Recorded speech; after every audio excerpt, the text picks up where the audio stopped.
You don't suddenly become a man simply because you pay the bigger portion of the bills. I know that some of y'all were taught that in order for you to be considered a man, you gotta pay for everything. Nah, that's not an average relationship. That's not an average situation. Y'all got too much pride and you think a wallet is what makes a man.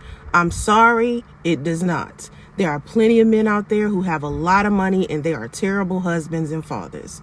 They have the worst characters and the nastiest attitudes. A relationship or a marriage is supposed to be teamwork. And yes, as a man, you're supposed to be captain of the team. But you're never supposed to be running the ball down the field by yourself without any protection. Your woman is supposed to be there to protect you as well. Having money is not the only way to protect a woman. The average man walking down the street is not making more than $100,000 a year. We're talking about the average U.S. citizen. So as a man, you need to be looking for a woman who is also working and trying to invest in her family as well. There needs to be 2 sources of income inside of the home. At the least, okay? Now, I'm not talking about the exceptions to the rules or the 1%ers or the guys that's millionaires or making 6 figures. I'm not talking about those men. Being a man doesn't mean you pay a bigger portion of the bills. That's just a financial arrangement that you might have with one woman that you might not have with another. There are a lot of women out there that do not mind assisting by supporting their family financially as well.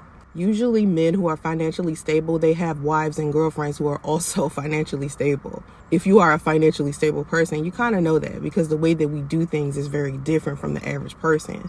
So wealthy people or people who make 6 figures plus, we tend to attract other people who also make that. Look at the wealthiest men in the world. These white men who are millionaires and billionaires, if you go look at their wives, very rarely are their wives just some random woman who doesn't have her education or doesn't have a job or, can't go out there and make her own money. Even their ex-wives are successful. Smart men build generational wealth for and with their girlfriends and wives. They don't just go out there and do it on their own. And any smart woman would never allow their man to just do that by himself. There's no way no couple can just go specifically half and half on everything.